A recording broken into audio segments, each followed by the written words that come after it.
keuangan biar semakin besar. Yang keempat, membiarkan istri yang bekerja atau menafkahi diri suami dan juga menjadi suami yang dipimpin istri. Ini sudah saya ceritakan, ini diri saya. Dan selama 4 bulan, ketika posisi terburuk saya, 4 bulan itu pula, bahkan lebih dari itu, hidup saya ujungan roti bojoku. Saya katakan, harus jujur. Kenapa? Karena pada saat itu posisi yang sangat tidak memungkinkan untuk itu, istri yang dapat jadi saya menikmati. Dan ketika saya menyadari ayat ini, saya baru tahu, ya Allah ya Rabb, ternyata. Maka Bapak Ibu, hati-hati dengan uangmu, hati-hati dengan polamu. Jangan karena istrimu punya karir yang tinggi, istrimu punya sumber income yang besar, kemudian bapak-bapak semena-mena. Jangan ditoto, mereka tidak punya hak untuk itu. Yang kelima, membenci istri sendiri. Ini bahaya Pak. Janganlah seorang suami yang beriman membenci istrinya yang beriman. Jika dia tidak menyukai atau akhlak darinya, dia pasti meridhai akhlak lain darinya. Artinya apa Bapak Ibu? Kita harus memahami kekurangan seorang istri. Kalau dalam hal misalkan dalam hal soal belonjo jenengan orang seneng, mesti kok dalam hal lain misalkan soal didik anak, pasti jenengan pasti seneng. Kalau dalam hal didik anak jenengan nggak seneng, pasti kok dalam hal lain, elah urusan kasur mesti seneng, betul? Maka lihat, oh iya ya, istriku punya kekurangan di sini, punya kelebihan di sini, dipahami Pak. Biar kita tidak membenci istri kita sendiri seakan-akan istri itu sebagai musuh dalam selimut. Kalau sudah sama dalam selimut, ya anggar PDW. Yang keenam, enggan membantu istri melakukan pekerjaan rumah. Pak, saya tak tanya, bapak-bapak di sini yang sering membantu istri nyuci, istri bersih-bersih rumah dan lain sebagainya siapa? Tenang nih. Terus sekarang saya tanya, usia pernikahan jenengan, di usia pernikahan panjenengan, yang membantu istri kira-kira sik kena dihitung nganggo jari siapa? Ngaku. Oh, Pak. Ayo Pak, kita bantu. Beliau Rasulullah membantu pekerjaan istrinya, dan jika datang waktu sholat maka beliau pun keluar untuk sholat. Artinya apa? Di sela-sela kesibukannya, di sela-sela waktu longgarnya, beliau selalu menyempatkan untuk membantu istrinya. Maka bapak-bapak pulang dari acara ini bantu istrinya. Pak, secembulut apapun bojone jenengan, arep nesu model kaya ngopo, bahkan orang jenengan kei duit. Ketika masak jenengan kancani, isa-isa wis mah kene tak gantikan. Aku tak bantu isa-isa. Waktu nyuci wis mah ibu atau mama istirahat aja. Saya tak yang nyuci. Pak, sekeras apapun hati wanita klotor-klotor Pak, yakin deh. Aku tahu praktek bolak-balik. Ya, itu. Yang ketujuh, menyebarluaskan aib istrinya, terutama persoalan ranjang. Ini bahayanya Bapak-bapak. Kalau sudah ketemu para maniak poligami, terus ceritanya kok pengen poligami, bojoku ning kamar ngene kok aku pengen golek sing ngene. Ini bahaya Pak. Kalau sudah ketemu dengan orang lain, cerita ini cerita itu gitu kan, cerita obat kuat, cerita macam-macam, ujung-ujungnya adalah menceritakan aib kita di kamar dengan istri kita. Ini bahaya. Maka Bapak Ibu, apapun kondisi rumah tanggamu di rumah tangga, jangan ngember. Kalau wah Pak, saya itu pengennya semalam saya minta dilayani 20 kali, istri saya hanya bisa 3 kali. Jadi komunikasikan dengan cara yang baik. Belajar ke Pak Marsono bagaimana caranya, tekniknya, biar sama-sama dalam waktu yang sama bisa sama-sama terpuaskan. Kedelapan, berpoligami tanpa mengindahkan aturan dan ketentuan syariat. Bahaya Pak. Bahkan koncone bojone dhewe dimbak. Hati sing dimbak ya gelem. Kenapa gelem? Karena saking geragas awake dhewe, betul? Mosok koncone bojo, bahkan ada yang saudaranya istri sendiri itu dinikahi, ada Pak di dunia ini, enggak ada di sekitaran Madiun Raya ada. Kakaknya sudah dinikahin karena adiknya cantik, maka adiknya pun dinikahin. Istri yang pertama sebenarnya enggak setuju. Tapi karena karakter orangnya yang luar biasa, ini akhirnya terjadi pernikahan itu. Maka Bapak Ibu, yuk hati-hati. Kemudian jika kamu takut tidak akan dapat berlaku adil, maka kawinlah seorang saja. sitok wae Pak lek ora iso adil. Adil ki abot songgoni. Tapi adil itu, ingat, adil itu tidak harus sama, tapi kudu rata. Jadi ibu-ibu itu salah persepsi Pak. Adil itu kalau ibu-ibu kudu padha, nek sitok dikei 10.000 ya 10.000. Sementara adil itu kudu rata tapi ora kudu padha. Ya istri tua luwih akeh Pak 1 juta. Istri sing muda cukuplah 500.000. Ojo diwalik, loro atine sing tua, ya. Yang ke-9, ringan tangan memukul atau menyakiti tubuh istri dan menjelek-jelekan di hadapan orang lain. Ini bahaya. Rasulullah membolehkan kita membentak istri memukul, tapi dengan tujuan untuk mendidik. Ketika sudah berlebihan itu tidak dibolehkan, dan ini sangat bahaya. Kenapa? KDART pasalnya jelas, hukumannya juga jelas.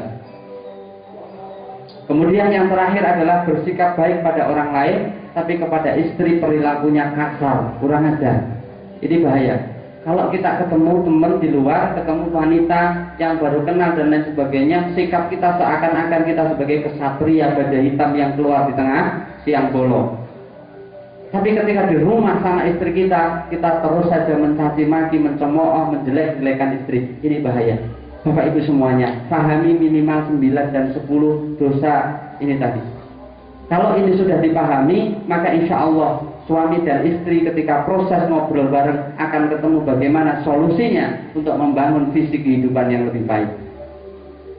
Bahaya dalam bisnis jika belum sakinah, sangat berbahaya. Kalau visi sudah dibangun, hak, kewajiban, dosa tadi sudah dipahami, maka kemudian bangun bisnisnya Pak. Kenapa? Banyak orang-orang yang dia ngejar karir, ngejar bangun bisnisnya, tapi ketika rumah tangganya belum beres, bisnisnya nggak akan beres. Maka tahapannya adalah kuatkan fondasi keluarga, bangun keluargamu dulu. Kalau keluarganya ini sudah terbangun, sudah ada kesepakatan, dikomunikasikan, Bu, ini Bapak mau usaha ini, Ibu mau apa? Ibu mau usaha apa? Ya, Bapak akan support dan seterusnya misalkan. Disepakati Pak. Kenapa? Ketika tidak ada itu sangat bahaya dan rentan sekali di dalam bisnis Bapak Ibu semuanya. Yang pertama, bahayanya di mana? Doa pasangan bertolak belakang. Contoh, ini suatu cerita Pak. Ada guru saya yang barusan meninggal sebelum puasa kemarin. Ya, beliau mengajarkan tentang ini, doa pasangan bertolak belakang. Jadi ternyata rahasia, salah satu rahasia kunci doa itu segera dikabulkan oleh Allah adalah ketika doa antara suami dan istri itu sama. Contoh, jenengan Bapak minta, ya Allah, aku pengen beli sepeda motor, apa misalkan, Beat warnanya merah. Ibu-ibu pengennya Beat warna putih. Bu, jangan berharap proposal ini ketika diarahi Allah akan segera dikabulkan. Maka apa? Saat durungin dulu mau nangis bengi bareng-bareng itu, komunikasikan dengan istri. Nanti doanya apa Bu? Kita doanya ini ya, kita minta ini, dikomunikasikan Pak. Karena kalau doa kita bertolak belakang ini bahaya. Doa itu harus rinci. Ya, di bukunya UAS tentang apa cerita 1001 doa yang dikabulkan itu, salah satunya itu Pak. Doa itu harus rinci. Artinya rinci apa? Saya harus jelas, ojo ambigu. Misalkan, ya Allah, aku pengen omah anyar, omah api. Ambigu itu Pak. Sampaikan, ya Allah, aku minta ya Allah, tolong berikan rezeki untuk membeli rumah baru. Ukurannya tipe 60, luas 120. 3 lantai, rinci. Jangan kundu mau jaluk omah anyar. Ini bahaya. Doa harus rinci. Yang kedua, sama pasangan dikomunikasikan dulu. Ketika malam sujud ndonga bareng-bareng nuwun sama Allah, itu doanya sama. Jangan sampai berbeda. Maka apa? Di dalam bisnis Pak, jenengan ndonga, ya Allah, aku pengen bisnisku ini. Jenengan ndonga nih. Istri, jangan ya Allah, cukup begini aja. Karena nanti kalau bisnisnya semakin gede, pasti suami saya pengen nikah lagi. Bahaya Pak. Sampai kapanpun jenengan nggak akan lagi nikah lagi. Itu. Yang kedua, prasangka negatif yang jadi doa. Hati-hati. Prasangka negatif pasangan kita itu akan jadi doa. Kenapa? Allah katakan, aku sesuai prasangka hambanya. Maka apa artinya? Ketika prasangka kita negatif, prasangka istri kita negatif, jangan berharap doa kita dikabulkan Allah. Maka wajar Pak, kalau selama ini kita dungo bulat kali dungo, tapi doa kita selalu tertumpu di arasnya Allah. Kenapa? Karena kita tidak memahami. Oh ternyata ketika sudah beristri, sudah bersuami, itu dungo ini kudu bodoh, kudu rinci, kudu detail. Prasangkanya harus baik. Itu cara, itu adab, itu syarat dikabulkannya doa-doa kita di hadapan Allah. Yang berikutnya, radar yang terabaikan. Apa itu radar? Ada yang tahu? Ada yang tahu Bu? Hah? Apa? Radar itu sinyal. Paham, itu bahasa lain. Apa yang dimaksud radar di sini? Bapak-bapak dan ibu-ibu saya sampaikan malam ini. Tapi harus sombong ya Bu ya. Karena ini keistimewaan yang Allah berikan kepada panjenengan. Ketika Rasulullah ditanya oleh seseorang, wahai Rasul, siapa yang harus saya hormati? Umi sampai 3 kali, betul? Baru abi, baru ayah. Ternyata di dalam kalimat ini mengandung sebuah hakikat, sebuah pesan yang luar biasa yang dimaksud radar. Apa radar ini? Radar itu adalah rahim panjenengan. Maka apa? Bapak-bapak coba sekarang resapi. Pernah enggak Pak, jenengan ketika mau melakukan sesuatu, istrinya jenengan nggak setuju, nggak sepakat. Ketika jenengan lakukan, akhirnya yang terjadi seperti kekhawatiran istri. Pernah Pak? Artinya apa? Bisa jadi masukan saran yang diberikan istri pada saat itu bisa jadi itu karena petunjuk Allah, karena istri punya radar yang lebih dekat dengan Allah. Maka ya anggar bucu, karena radarnya dengan Allah itu lebih dekat. Tapi ibu-ibu aja sombong. Kok teko ngomong titik-titik bojone Pak iki radar Pak iki sing ngomong Gusti Allah. Ya kualat tenan Bu.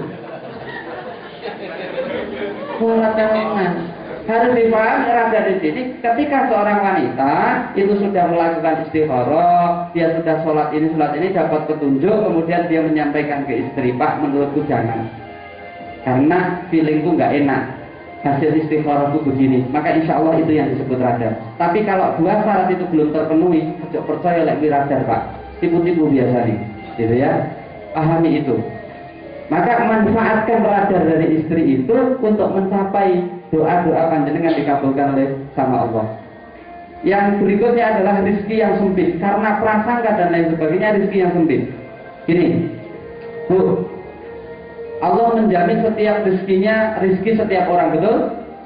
Pertanyaan saya Bu, ketika jenengan seorang ibu tidak punya kewajiban untuk bekerja, bagaimana Allah akan mencukupi kebutuhan panjenengan? Caranya adalah lewat suami. Maka apa? Ketika ini tidak sinkron, yang terjadi adalah rezeki akan sempit. Kenapa? Karena hakikatnya suami ketika kita bekerja itu mencarikan rezeki bukan untuk kita saja Pak, tapi amanah Allah, kita mencarikan rezeki untuk orang-orang yang kita cintai, untuk istri kita, untuk anak-anak kita. Kenapa? Karena mereka belum bisa bekerja. Maka sebenarnya pekerjaan yang kita lakukan sebagai seorang suami di situ memberi maksud, membawa maksud kita sedang mencari rezeki untuk seluruh anak dan istri kita. Maka istri dan anak kewajibannya adalah mendoakan suami. Ada ilmu, ada hadis yang menjelaskan bahwa lancarnya rezeki suami itu ditentukan oleh 10 perilaku istri. Lancarnya rezeki suami ditentukan oleh 10 perilaku istri. Ada tentang pelajaran tentang itu. Semoga lain kali kita bisa bahasnya. Energi yang dan potensi tidak fokus. Ini masalah berikutnya. Ketika kita tidak sinkron, kita tidak sakinah mawaddah, maka energi dan potensi kita tidak akan fokus untuk mengejar apa yang kita impikan. Dan pasti dipastikan kita akan sulit bangkit dari keterpurukan. Maka Bapak Ibu, ayo kita tobat, kita benahi keluarga kita jadikan keluarga kita yang keluarga yang sakinah mawaddah warahmah. Siap? Siap? Pak Bu, saya tanya, setelah acara ini jenengan siap nggak Pak Bu ngobrol sama pasangannya untuk memperbaiki keluarganya masing-masing? Amin. Mudah-mudahan yang menjawab siap, Allah berikan sakinah mawaddah warahmah dan keberkahan untuk rumah tangganya. Sing orang jawab kaset malaikatnya mulai. Yang keempat, tadi kita bahas 3 tipe. Sekarang yang terakhir kita bahas keluarga yang sakinah mawaddah warahmah itu yang seperti apa sih Pak?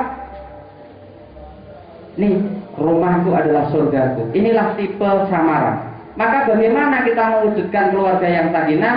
Ini cara dan jurusnya. Bapak Ibu, fondasi sukses sejati adalah keluarga sakinah. Sukses bisnis kita, sukses karir kita, sukses jabatan, derajat, pangkat, apapun yang kita kejar, suksesnya, fondasinya adalah keluarga yang sakinah. Maka sekali lagi, jadikan keluargamu keluarga yang sakinah, keluarga yang mawaddah warahmah, karena ini fondasi utamanya.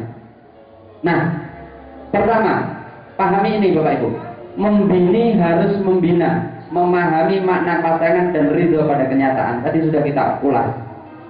Membini harus membina. Seorang suami harus membina seorang istri, mengajarkan ilmu dan lain sebagainya. Yang kedua, memahami makna pasangan bahwa berbeda, maka jangan menuntut sesuatu yang sama. Yang ketiga, ridho pada kenyataan, pahami kekurangan istrimu, kelebihan istrimu, pahami Pak. Biar kita tidak terjebak pada sesuatu yang seperti itu. Yang kedua, ciri-ciri keluarga sakinah. Ciri keluarga sakinah adalah rumah tangga didirikan berlandaskan Al-Quran dan hadis. Ini panjang kalau kita ulas. Rumah tangga berlandaskan kasih sayang. Di dalamnya harus ada kasih sayang. Mengetahui peraturan rumah tangga yang tadi saya katakan. Belajar ilmu munakaah, belajar ilmu perkawinan, ilmu rumah tangga dipelajari Pak. Menghormati dan mengasihi kedua ibu bapak, orang tua diperhatikan, kemudian menjaga hubungan kerabat ipar. Ini yang kedua. Nah, 1, 2, 3, 4, 5 ini biasanya kita pelajari di kelas khusus. Di kelas khusus selama 2 hari 1 malam kita adakan acara namanya The Power of Samaraba. Suami istri harus hadir di sana. Malamnya nanti kita bisa sama-sama pasangan bisa kikuk-kikuk bareng-bareng. Mantap. Kasih sayang, kunci utama sakinah. Bangun kasih sayangnya, tumbuhkan sayang Anda, tumbuhkan kasih Anda. Sayang berarti menyayangi tanpa pretensi, tanpa syarat apapun. Kasih berarti mengasihi dengan segala kekurangan yang dimiliki oleh pasangan kita. Jadikan keluarga sebagai support system Anda, sebagai penyemangat Anda, sebagai alasan Anda untuk membesar, alasan Anda untuk bangkit, alasan Anda untuk sempurna, alasan Anda untuk kaya, alasan Anda untuk sukses. Kemudian, apa saja jurus sakinah? Ini yang paling penting. Ini yang paling penting, yang bawa buku silahkan dicatat, terapkan satu-satu di dalam rumah tangganya. Yang pertama, benahi sikap dan ibadah kita. Ibadahnya diri-diri untuk dibenahi karo Gusti Allah. Kalau tidak, jangan berharap keluarganya sakinah. Yang kedua, berebutlah pengakuan salah dengan pasangan walau dirimu di posisi benar. Jadi Pak Bu, ketika ada masalah dengan pasangan, berebutlah minta maaf. Jangan karena Anda merasa benar kemudian Anda egois tidak minta maaf. Walaupun seorang suami misalkan, jenengan tahu yang salah itu istri, tapi karena istri terweret misalkan, lebih baik jenengan Pak yang minta maaf. Begitu juga sebaliknya Bu, ketika suami jenengan dengan perangainya yang keras kepala dan lain sebagainya, dia merasa paling benar, maka temui suami dan katakan, iya Pak, aku yang salah, aku minta maaf ya Bapak, aku minta maaf ya Ayah, aku minta maaf ya Pak, aku minta maaf ya Mas. Yakin deh Bu, pokok yakin. Yang dibutuhkan hanya berebut salah. Yang terjadi di antara kita bukan berebut salah, tetapi selalu mengaku paling benar dan berebut kebenaran, betul? Maka berebut salahlah di dalam rumah tangga walaupun posisi Anda di posisi yang benar. Yang ketiga, bantu kesibukan pekerjaan pasangan. Ibu bantu bapaknya yang sibuk, bapak bantu ibunya yang sibuk. Misal Bu, bapak-bapak lagi bekerja dengan longgar, mungkin ora iso bantu karena angkat-angkat rabot atau mengerjakan sesuatu di depan laptop komputer yang jenengan gak iso. Minimal temani Bu, buatkan kopi, buatkan teh, temani sambil dipijeti. Keren kok Bu, keren itu. Dan istri saya alhamdulillah melakukan itu. Maka saya melihat wanita secantik apapun di luar sana, saya tidak pernah tergoda, ya Pak Widya. Itu. Saya tadi sudah berusaha, istri saya sore mau tak jemput ke sini. Qadarullah saya ketiduran, Kemudian saya harus menyelesaikan membuat materi-materi merevisi sehingga saya tidak bisa jemput. Karena istri siap ke sini malam ini mau tak buat pameran di hadapan jenengan. Ternyata nggak oleh. Pamer apa? Pamer mesra. Boleh Pak, boleh untuk menginspirasi yang lain. Begitu Pak. Ya. Yang keempat, selalu mesra walaupun tidak direspon. Ini penting. Kenapa Bu? Ketika suami jenengan kasar, suami jenengan nggak ngerespek, tapi jenengan selalu mesra, yakin deh, ketika bapaknya nanti sakit mesti kelingan. Minimal begitu. Kenapa? Untuk menjadikan orang itu sadar butuh proses. Kadang-kadang laki-laki itu sadarnya kalau sudah sakit. Oh iya, istriku ternyata selama ini perhatian. Oh iya, ternyata selama ini aku kalau nggak ada istri nggak bisa ngapa-ngapain. Baru sadar. Tapi nek jenengan tidak melakukan sesuatu yang mesra, yang mengingatkan memori suami di luar, hati-hati, dan para suami pasti gampang tergoda di luar sana. Saya hari ini di luar, ketika melihat wanita-wanita cantik, teringat dengan kemesraan istrimu. Hak demi Allah, satu ini gak bohong aku. Benar ya? Ada ketakutan yang luar biasa. Apalagi saya sadari, di dalam proses kehidupan saya, dulu saya terlalu banyak menyakiti istri, bahkan saya mengkhianati istri saya. Maka hari ini saya katakan ke istri saya, ketika istri tanya, ya pengen gak nikah lagi? Pengen. Terus, ya sudah nyari ya. Tuh, emang diizinkan? Istri saya katakan, saya izinkan, tapi ada syaratnya. Apa syaratnya? Bukan kok aku mau dirantun, bukan. Istri hanya bilang, belikan aku rumah sendiri, anak-anak sama aku. Nanti ayah begitu Bu. Saya juga tidak minta untuk diceraikan dan lain sebagainya. Dia bilang begitu Bu. Apa yang terjadi bagi saya? Justru keberanian saya untuk nikah lagi turun drastis. Dan saya ingat semua kebaikan-kebaikan istri saya sejak saya awal mengenal dia. Maka bisa jadi Bu, semakin dengan mengekang suami untuk tidak nikah lagi, suami saya liar gitu. Tapi kalau jenengan itu semakin mesra ke suami, memberikan peluang edukasi, Pak, apakah Bapak mampu kalau nikah lagi? Mungkin saya mengizinkan Pak, tapi bisa jadi Pak, anakmu kelak yang akan mencontoh orang tuanya, anakmu jadi anak yang nakal Pak. Tolong pertimbangkan itu Pak. Siapa yang menjamin anak kelak? Bu, suami akan mempertimbangkan 1000 langkah untuk menikah lagi. Maka jangan kemudian oleh Pak, aku setuju karo poligami, sing penting duduk sampean. Aku setuju sampean nikah meneh, tapi mulai rene tak ratun modal. Ya. Ya, berikan edukasi. Yang berikutnya, sesering mungkin minta maaf. Sesering mungkin minta maaf. Tadi sudah kita ulang. Minta maaf. Sesering mungkin. Ya, minta maaf ini dan terima kasih. Saya tanya, kemarin saya sudah tanya, bangun tidur yang mengucapkan minta maaf dan terima kasih sama suami sama istrinya siapa? Angkat tangan. Tenangnya Pak. Alhamdulillah. Ya, oh kayak gitu Mas Basuki.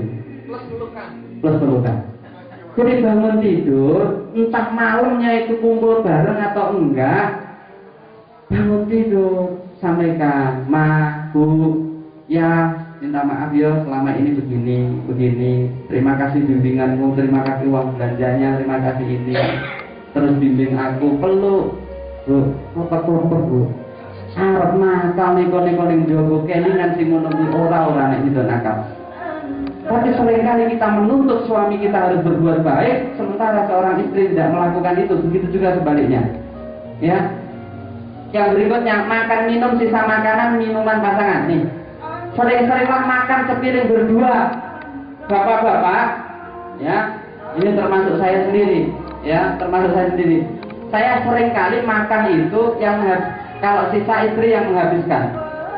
Tetapi sempatkan Pak, sesekali makan sisa makanan istrimu, sisa minuman istrimu. Rasulullah sudah mencontohkan luar biasa ketika beliau minum 1 gelas berdua dengan Bunda Siti Aisyah radhiyallahu anhu. Bahkan ketika Rasulullah pernah suatu ketika pulang dari perang dikasih minuman air putih sama Rasulullah dihabiskan. Aisyah bertanya, wahai Rasul, kenapa minuman itu engkau habiskan? Bukankah biasanya kita minum berdua. Rasulullah tidak menjawab, hanya memberikan minuman itu kepada istrinya, kemudian istrinya minum rasanya asin. Aisyah berkata, ya Allah, tadi saya lupa bukan ngasih gula tapi ngasih garam. Tapi Rasulullah tidak pernah protes. Artinya apa? Sering makan berdua. Ini sejak kemarin sudah kita makan di Lengser bareng-bareng. Sudah? Besok pagi berarti kita akan makan di Lengser bareng-bareng. Sepakat? Kita belajar santri, dekelingan zaman di santri dulu bagaimana. Nanti di rumah lakukan satu lengser bareng-bareng, satu nampak sama istri sama anak, Bu. Pak, dulang-dulangan. Cobalah sekali aja. Kalau gengsi bilang sama istrinya, sama suaminya, Pak, aku pengen Pak, sesekali itu ada sesuatu yang beda. Menuai nggak usah alasan dalil-dalil. Alasannya aku pengen sesuatu yang beda. Kalau foto-foto tak selfie ini ben kayak kancane gitu aja lah. Kenapa? Kalau itu sering dilakukan, insya Allah kita akan jadi sesuatu yang luar biasa. Yang kemudian berikutnya berpamitan dan minta doa setiap mau bepergian. Tadi sudah kita jawab, sudah kita ulang. Selalu minta izin, pamitan Pak. Tidak hanya istri. Kalau istri wajib pamit suami, tapi suami ketika mau bepergian sampaikan sama istri, pemberitahuan kepada istri, Mak, aku mau pergi sekian hari, begini, tolong nitip anak ya, tolong begini, doakan saya rezekinya lancar, perjalanan saya lancar, rezekinya berkah, dapat duit banyak dan lain sebagainya. Sampaikan Pak. Jangan kemudian pergi mentang-mentang sudah bisa segalanya kita pergi seenaknya. Yang berikutnya, doakan di setiap sujudmu pasanganmu.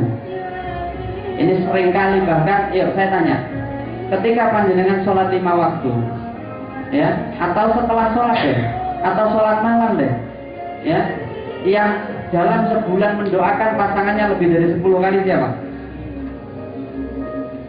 Lebih dari 10 kali. Pasangan deh ya, pasangan sah loh ya Kang Edi ya. Oke, iya. Ini penting kan, gitu, karena aku khawatir kalau Mas Joko kan enak sing ora sah gitu. Ya, doakan pasangan di setiap sujudmu, di setiap ini, doakan. Doakan apa doanya? Apapun. Panjenengan lebih paham tentang itu. Yang berikutnya, berikan layanan terindah Bu, berikan layanan terindah saat di kamar, Bu. Jadi dari masuk kamar, pacarnya ya ngomblot ngono to, ya Allah. Berdandanlah, beriaslah yang cantik, gemulai, tawarkan kepada suami, wahai suamiku, aku sudah siap. Keren, Bu. Oke, Mama. Mama jangan jawab, panitiro, Pak. Kalau guyon gak masalah, Bu. Sampaikan itu. Pak, mosok saben dina ngono. Ya, kalaupun nggak bisa setiap hari begitu, minimal deh seminggu sekali. Nggak iso sabulan sekali, nggak iso setahun sekali, nggak iso seumur pisan, coba jajal loh. Saya katakan begitu. Kenapa? Karena itu akan terngiang sampai kapanpun, Bapak Ibu. Ya, jangan kemudian, Pak, malu dong saya nawarin ke suami. Emang boleh? Wanita apaan? Bukan begitu, Bu. Bukan begitu, bukan. Kewajibannya adalah melayani. Maka berikan pelayanan sepenuh hati, berikanlah pelayanan yang prima. Terus bagaimana, Pak? Kalau diajak melakukan sesuatu yang modelnya macam-macam gitu, selama tidak melanggar syariat, tidak apa-apa. Apa? Quran mengatakan, Rasul mengatakan, istrimu adalah sawah bagimu. Maka sawah mau dikerjakan model dulu, balik model di monggo, bapak-bapak, ya. Itu. Kalau pengen tahu tekniknya nanti diajarkan di kelas khusus. Berikutnya, sering-sering berikan hadiah kejutan, Pak. Suami berikan kejutan ke istri berikan kejutan ke suami, walaupun murah. Jangan-jangan besok pulang dari acara ini nggak bawakan hadiah untuk istri. Ya, Bu, di depan ada bazar banyak, di luaran sana ada toko-toko banyak, belikan oleh-oleh untuk pasanganmu. Sambil menyampaikan, Pak, minta maaf, Bu, minta maaf, saya pengen begini, ini oleh-oleh dari sana. Yakin deh, itu terkenang untuk kehidupan kita di masa depan. Yang berikutnya, telepon WA dengan ucapan yang mesra-mesra saat tidak bersama. Saya selalu tanya ke teman-teman ketika acara seperti ini, 3 hari kita nggak di rumah. Sudahkah hari ini kamu telepon istrimu, kamu WA istrimu. Contoh tadi sore Mas Rian hubungin istrinya di situ, terus di video call begini, aku seneng Bu. Walaupun kita bully bareng-bareng sama teman-teman, yo kalau bujuni kayak karabi, ya. Tapi kita senang dengar seperti itu. Jangan kemudian ketika kita berpisah, itu kita nggak hubungan, komunikasi. Istri saya pagi berangkat kerja, begitu sudah nyampe lokasi, sudah nyampe kantor, pasti WA, ya sudah sampai. Tengah nanti jam 9, jam 10 dia apa? WA lagi, pulang mau pulang dia, WA lagi pamitan, ya aku mau pulang. Ya alon-alon, semoga selamat, hati-hati di jalan. Salam sayang dari ibu yang mencintaimu. Mau dicek di WA aku? Boleh mau dicek di WA aku. Saya nantang teman-teman, Mas Basuki, Mas Roy, saya tantang. Saya pengen tahu di WA-mu ada ucapan-ucapan sayang-sayangan sama istrimu. Tapi sampai sekarang mayoritas teman-teman itu belum mampu menunjukkan ke saya. Mayoritas. Kenapa? Ya, akan saya pengen itu, ya, yang senyum-senyum merasalah, ya, yang senyum-senyum merasalah. Ibu, yang selanjutnya adalah luangkan waktu untuk bercengkerama dengan anak dan pasangan. Syukur kalau bisa liburan bareng.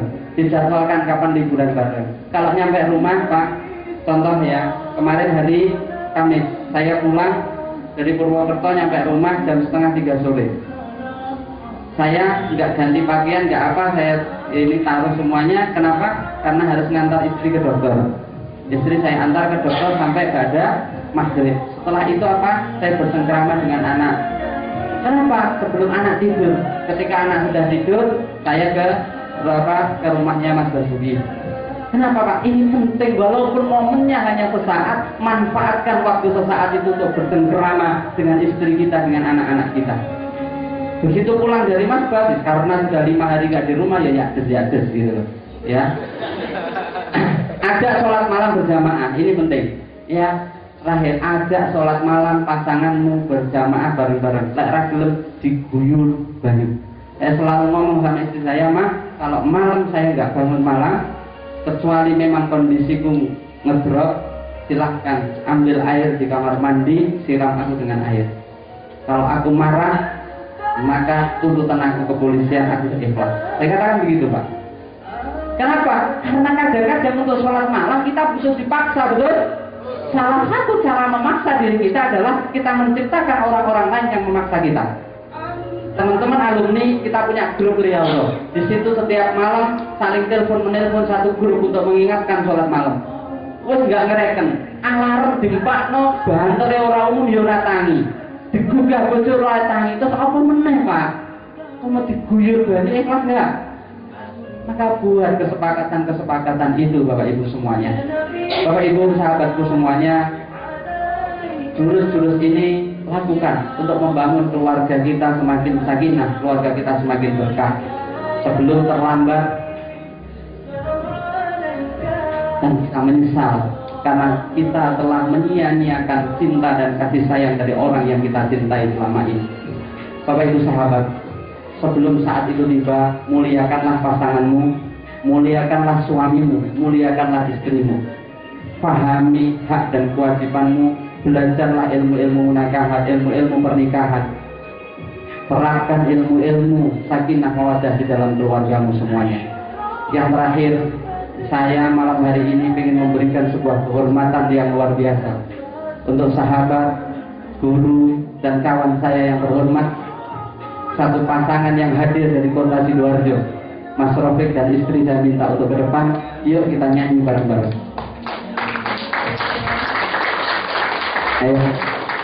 Ayo Mbak, maju ke depan. Saya minta dengan hormat, aku sih minta, bukan Mas Rofik. Bapak Ibu, ketika monggo Mbak, ketika proses hijrah saya, penyadaran saya dari masa lalu kehidupan saya pada saat saya menyadari dosa-dosa saya kepada istri saya, kepada anak-anak saya, suatu ketika saya disadarkan oleh satu lagu yang luar biasa, yang lagu itu mengenang kehidupan saya, yang lagu itu menjadi titik balik kemesraan di tengah-tengah keluarga kami, dan lagu itu lahir dari Ustadz Jeffrey Al-Bukhari yang beda dariku. Bapak-bapak, yuk kita nyanyi bareng-bareng, ikuti lagu ini, resapi lagu ini biar menjadi ruh di dalam kehidupan kita masing-masing. Yuk, nyanyi dulu. Oke, kalau Mas, saya testimoni ya. Mas di sini, Om dulu. Oke, teman-teman ya, saya mau masuk ya, bahwa saya sama saya di sini sudah sahabat yang sangat lama ya. Saya mungkin kenal setahun lebih 2 tahun. Sama. Jadi kalau masalah strategi bisnis Bapak Ibu ya, Anda ngomong sama saya mungkin 1 minggu mungkin selesai gitu ya. Tapi kalau kita ngomong masalah tentang spiritual, bagaimana membuat keluarga, saya banyak belajar dengan Mas Aziz. Artinya ini saya testimoni langsung Ibu ya. Jadi memang kita saling melengkapi ya.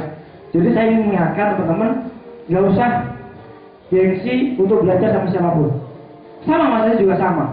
Mas Aziz kalau misalkan Mas tolong timku trainingan, ini butuh training eksekusi, saya berangkat. Saya sebaliknya, ketika saya sama istri saya ini juga, kalau masalah kekerasan nggak pernah teman-teman ya. Cuma mulai istilah sini ya. Karena gitu, oh ya, benar. Karena masa tadi istrinya ini nggak datang ya, boleh saya wakili Mas Aziz? Ya, jadi saya mewakili Mas Aziz ya. Saya minta maaf kepada istri saya kalau mungkin selama ini saya banyak salah, apapun yang saya lakukan demi keluarga. Ya, Mas